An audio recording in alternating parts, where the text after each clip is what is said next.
In the December-January issue of Neurology Now, we talked to 42-year-old Agnes Starr, who has Chiari Malformation. Agnes tells us about the long process of getting a diagnosis and her work organizing her local Conquer Chiari walk in Buffalo, New York. She also tells us what it was like to find out her daughter, 7-year-old Hailey, has Chiari too. Chiari is a birth defect in which brain tissue extends into the spinal canal. This can cause pressure at the back of the brain and block the flow of cerebrospinal fluid to and from the brain.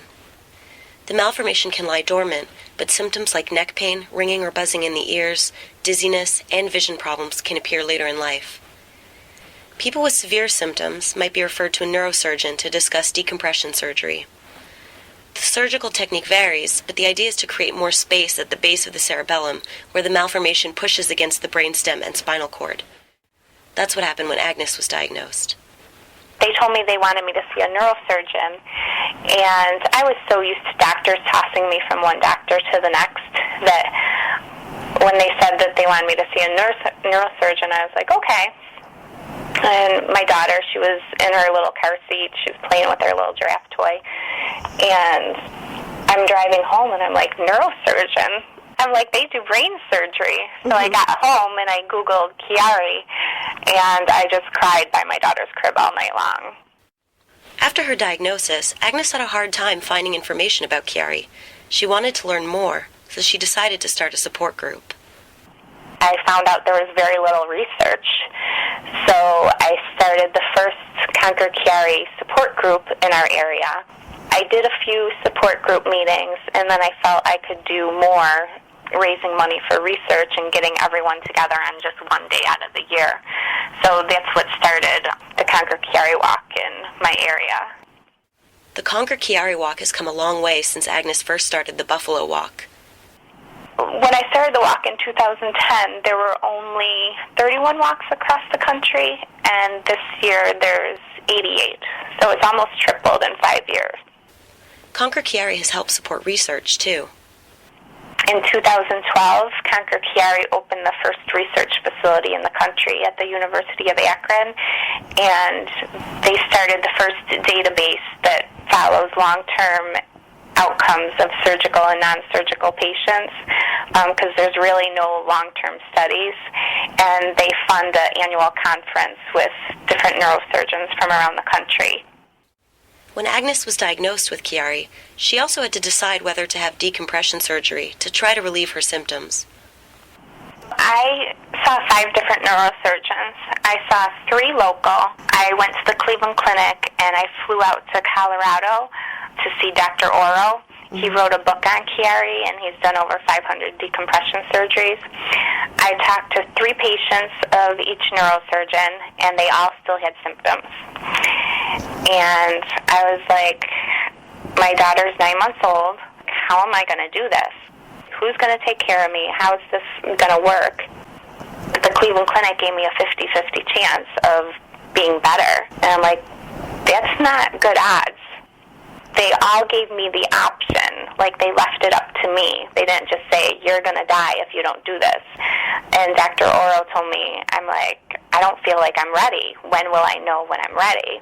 And he's like, if it's a few days, a few weeks, a few months, he goes, you'll know when you're ready. He goes, call me when you're ready. No day has looked good on my calendar for brain surgery. Agnes' 7-year-old daughter, Hailey, was diagnosed with Chiari earlier this year. Hailey also has sleep apnea and a syrinx, a fluid-filled pocket in the spine. Both conditions are common in people with Chiari. Despite the diagnoses, Hailey is adjusting pretty well, her mom says. She knows more than a lot of doctors. She really does, because she's so involved with the walk, and she tags along with me when I go to solicit corporate sponsors and everything. She does the spiel right along with me. She's like, it's a neurological disorder in which the brain herniates through the skull and pushes on the nerves and the spinal cord, and she knows how serious it is. She was great with the sleep study when they put all the little stickies things on her, the electrodes. She's like, she goes, it's like you're decorating me for Christmas. She goes, you sure are putting a lot of decorations on me. One of the most rewarding things about her work with Conquer Chiari is the ability to connect with others with the condition, Agnes says. There was a woman from, a town near me that she saw a copy of the walk flyer on Facebook, and her granddaughter, who was 14, had just had to be homeschooled for 4 months because her symptoms were so bad, and they had never heard of Chiari before and didn't know anyone else with it. So I've had people call me crying. They were so excited to know someone that understands what they're going through. I have people that travel from Pennsylvania, Ohio, Canada, just to come to the Buffalo Chiari Walk, even though there's ones closer to them. I make it like a big fun event. I have bands, I have raffles, I have Elmo, SpongeBob, Spider-Man, Elsa, fire trucks, barbecue. I make it a big fun event, and people come just to see the falls lit up purple, for Chiari. Finally, we asked Agnes to offer some advice to others living with Chiari. The best thing I can tell people is to keep pushing through. My daughter, she keeps me going. She's the reason I get out of bed every day.